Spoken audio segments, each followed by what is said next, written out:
Radio. Les Français parlent au français. Je n'aime pas la blanquette de veau. Je n'aime pas la blanquette de veau. Sud Radio Berkov dans tous ses états. Dans tous mes états, beaucoup moins que l'Amérique, que les États-Unis aujourd'hui, et quand même une bonne partie du monde. On en parle tout de suite. Sud Radio Berkov dans tous ses états. Le fait du jour. Qu'un hymne américain, évidemment, tout à fait de mise en ce jour où, effectivement, l'Amérique, les États-Unis d'Amérique votent, et dans un scrutin qui est extrêmement suivi et qui va être à tort ou à raison, on verra les résultats, s'il est serré ou pas, et qui oppose, je le rappelle, Donald Trump à Kamala Harris. Donald Trump républicain, Kamala Harris démocrate. Et nous sommes avec François-Henri Briard. Bonjour. Bonjour André. Bonjour Maître Briard, vous êtes avocat au Conseil d'État et à la Cour de cassation en France, mais vous êtes aussi, il faut le rappeler, un très grand connaisseur des États-Unis. Vous êtes allé, j'ai vu cela, 132 voyages aux États-Unis. Vous êtes membre de la Société historique de la Cour suprême des États-Unis. Vous êtes l'un des meilleurs spécialistes de cette juridiction. Alors justement, et vous avez été invité par Barack Obama, que vous avez rencontré à la Maison-Blanche, et également Donald Trump quand il était président. Alors justement, c'est avec la Cour suprême que je voudrais que nous passions un peu de temps, parce que aujourd'hui, ce qui bruisse depuis hier, avant-hier, depuis quelques semaines, c'est des bruits de fraudes électorales. Vous savez que aux États-Unis, je dis ça pour les auditeurs et les visiteurs de Sud Radio, évidemment, le vote électronique est très utilisé dans plusieurs États. On a aussi ce problème des cartes d'identité qui ne sont même pas demandées, alors que si on vous arrête aux États-Unis en voiture, la police vient et vous demande votre ID, Identity Card, eh bien, il y a au moins une dizaine d'États où on ne vous demande pas votre carte d'identité pour voter. Et puis encore Kamala Harris qui vient de dire à l'équipe de Kamala Harris, oui, mais les résultats prendront encore plusieurs jours pour être complets. Alors, cette situation-là, elle n'est pas nouvelle, François-Henri Briard, puisqu'il avait eu déjà de grosses polémiques en 2020 par rapport à... Alors, d'abord, je voulais demander, est-ce que ça se passe souvent comme cela aux États-Unis ? Est-ce qu'il y a des contestations au niveau du scrutin ? Arnaque écrit les uns, pas du tout disent les autres. Oui, alors merci André. D'abord, je voudrais dire que la France et les États-Unis partagent depuis la fin du XVIIIe siècle les mêmes principes de philosophie politique. Ces principes, vous les connaissez, c'est la séparation des pouvoirs, c'est l'égalité devant la loi, c'est la primauté de la règle de droit, et dans ce dispositif démocratique, il y a quelque chose de très important, c'est la sincérité du vote. Et en France, comme en Europe et aux États-Unis, il y a des juges, en effet, qui sont là pour s'assurer que le vote a bien été sincère, c'est-à-dire qu'il exprime correctement la volonté du peuple. Du peuple, oui. Et donc aux États-Unis, en effet, il y a du contentieux électoral, comme chez nous. Pour les élections présidentielles du président et du vice-président, le contentieux relève essentiellement des juridictions locales. Ah d'accord. Pourquoi ? Oui. Parce que c'est un paradoxe. Vous savez que les États-Unis sont composés de 50 États et de District de Columbia. Ces États ont leur parlement, leur gouvernement, leur justice. Et donc, si vous voulez, dans une fédération, ils ne devraient pas, a priori, s'occuper de la désignation. Puisque c'est le président des États-Unis, de la fédération. Oui. Mais c'est la réalité. Ce sont les États qui sont responsables de l'organisation du scrutin présidentiel. Si vous regardez les déclarations de l'attorney général de Donald Trump devant la commission du 6 janvier, il explique bien que ce qui s'est passé en 2020 relevait essentiellement des États et des juridictions locales. Et je voudrais rappeler d'ailleurs à ce sujet que Donald Trump et le Parti républicain ont à l'époque, en 2020, engagé à peu près une 60aine de procès. Dans différents États... Dans différents États, tous ces procès ont échoué. Ils ont Juste, pardon, François Briard, c'est important. Vous dites, vous, qu'en matière d'élection présidentielle, dans l'élection présidentielle des États-Unis, ce sont les États qui ont la main, quelque part. Les États qui ont la main, avec, si vous voulez, vous avez les bureaux de vote, les comtés, les États. On parlera tout à l'heure peut-être de la certification des résultats. La Cour suprême des États-Unis, qui est la juridiction fédérale suprême, peut être appelée à connaître du contentieux électoral, mais à la condition que les affaires qui lui sont soumises mettent en cause une question constitutionnelle, si vous voulez. On n'est pas du tout dans un dispositif comparable au système français, où vous avez un juge, le Conseil constitutionnel, qui est juge de la sincérité du scrutin présidentiel. Ouais. Aux États-Unis, ce sont les juridictions locales. La Cour suprême peut intervenir. Elle est intervenue, vous le savez, en 2000. Dans une affaire Bush versus Gore. Ah oui. Pourquoi ? Parce que en Floride, le gouverneur avait ordonné un recomptage des voix et la Cour suprême des États-Unis s'est saisie du dossier parce qu'elle a estimé que ce recomptage était contraire au principe d'égalité de traitement, ce qu'on appelle l'Equal Protection Clause.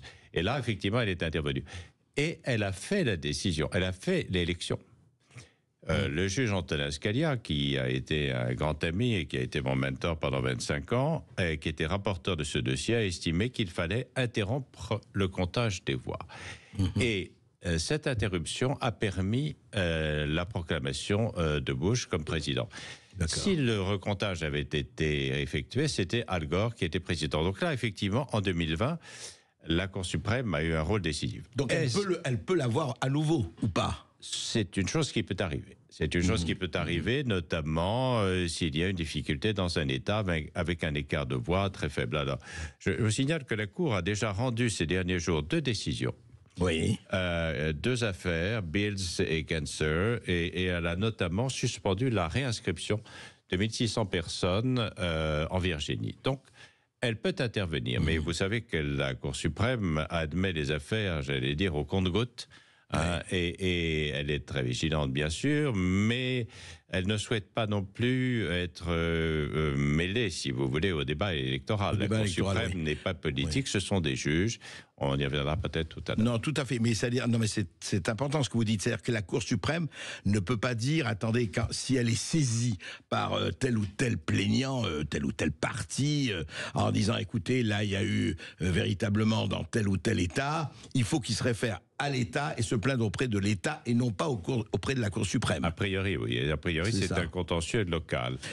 Actuellement, selon les déclarations de l'avocat des démocrates, il y aurait 203 contentieux déjà engagés. Déjà engagé localement. Déjà pas mal, oui. Alors, et 203, si vous voulez, on est en présence, vous parliez de guerre et d'armement, mais on est en présence d'un réarmement juridique considérable des 2 côtés, républicains et démocrates. Et donc, il y a déjà du contentieux. La Cour suprême de Pennsylvanie, vous avez peut-être vu, a rendu déjà une décision qui écarte la possibilité de prendre en considération les votes par correspondance sans signature. Il y a énormément de questions qui peuvent se poser. C'est très important, mais c'est au niveau de l'État, ça. C'est-à-dire que si, par exemple, la Cour suprême, c'est la Cour suprême d'un État, de n'importe lequel des 50 États, qui dit que pour son État, je n'accepte plus de recevoir des bulletins après le vote du 5 novembre. Voilà. Par exemple. Voilà. Par exemple, et la Cour suprême fédérale pourrait être saisie, mais à la condition qu'il y ait un débat constitutionnel. D'accord. Donc oui, c'est très très différent de la France, par exemple, des élections françaises. Oui, ça n'a strictement... je dis pas que ça n'a rien à voir, mais c'est vrai que...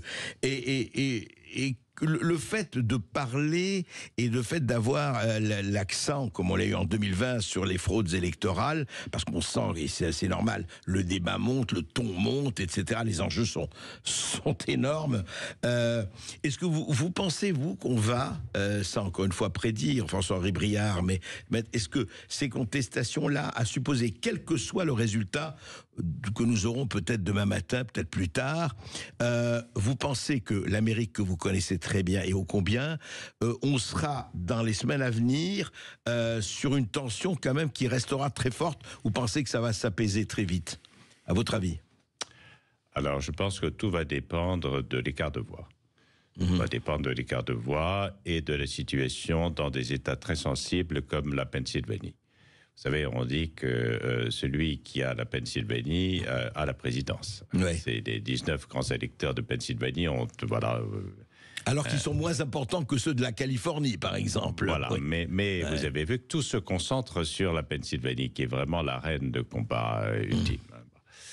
Moi, je pense que si l'écart est faible, en effet, la tension va continuer. Toutes les voix vont compter jusqu'au dernier moment. Et vous savez qu'il y a aux États-Unis donc une certification des résultats par les États, mais ensuite, le 6 janvier, c'est la réunion du Congrès. Ouais, le 6 janvier, c'est ça. 6 janvier, présidé par le vice-président. Et là, dans 2 mois. C'est la certification définitive des résultats. Ouais. Vous vous souvenez de ce qui s'est passé en 2020 ? Le président Trump avait demandé à son vice-président de modifier les résultats du scrutin, ce qu'évidemment il a refusé de faire. Alors aujourd'hui, la loi électorale a changé aux États-Unis en 2022. Oui. Et pour qu'il y ait une contestation du vote des grands électeurs le 6 janvier, il faut qu'il y ait 1/5 du Sénat et 1/5 de la Chambre des représentants qui soient d'accord pour poser une telle demande, une telle contestation. Mais alors, justement, François-Henri Briard, et il ne faut pas oublier, il faut le dire, qu'il y a en même temps des élections le même jour pour le Sénat et la Chambre des représentants. Absolument. Alors, nos amis américains vont renouveler la totalité de la Chambre des représentants. La totalité, oui, mais c'est très... Et un tiers du Sénat. Du Sénat, un tiers du Sénat. Et là aussi, ça va dépendre beaucoup des résultats du Sénat et de la Chambre des représentants. Absolument, absolument. Donc, alors, si l'écart, si vous voulez, s'il y a un écart de voix significatif, ce que personnellement je pense, je crois... Vous pensez qu'il y aura un écart significatif, à votre avis ? Je pense, oui. Et si le président Trump était vainqueur de cette élection, les démocrates l'ont dit, on s'inclinera. Je vous renvoie aux propos du professeur de droit Jamie Raskin, qui a eu un rôle très important dans la commission du 6 janvier. Il a déclaré récemment, si les républicains gagnent, bien sûr, on s'inclinera, il n'y aura pas de difficulté. Parce que certains ont dit le contraire. On dit, on va essayer de trouver des... Enfin, bon. Mais voilà, il faut rester légaliste. Bien sûr. Rester légaliste. Et encore une fois, je répète, le contentieux électoral, ce qui est important, ça n'est pas de donner satisfaction à l'un ou l'autre. Le contentieux électoral, le juge électoral existe pour assurer la sincérité du scrutin. Donc le bénéficiaire de cette intervention du juge, c'est la démocratie en réalité, c'est le peuple. Eh oui. C'est en principe par le peuple, pour le peuple. On continue avec François-Henri Briard, c'est très important pour comprendre le mécanisme de cette élection, qui n'est pas du tout le même que la nôtre. Après cette petite pause, à tout de suite. Et vous pouvez réagir ou poser votre question en nous appelant au 0826 300 300. Sud Radio. Sud Radio. Parlons vrai. Parlons vrai. Sud Radio. Parlons vrai. Sud Radio, Berkov dans tous ses états.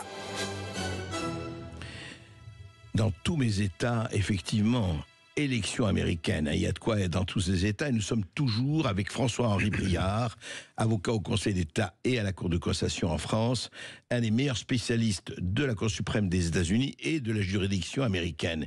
Et c'est très important de le connaître. Et justement, parmi les différences avec la France, notamment, François-Henri Briard, il y a le fait qu'aux États-Unis, on voit qu'on vote quelques jours avant, voire quelques semaines avant, par correspondance ou en vote électronique ou pas, et puis qu'on a les résultats. Bon, je veux bien que ce soit un pays à forte population, on le sait, mais quelquefois, quelques jours, quelquefois même une semaine après. Alors qu'on a les tendances, bien sûr.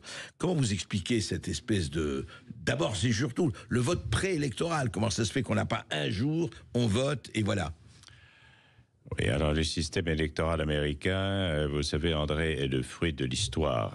La loi électorale en vigueur date de 1887. Ouais. Bon.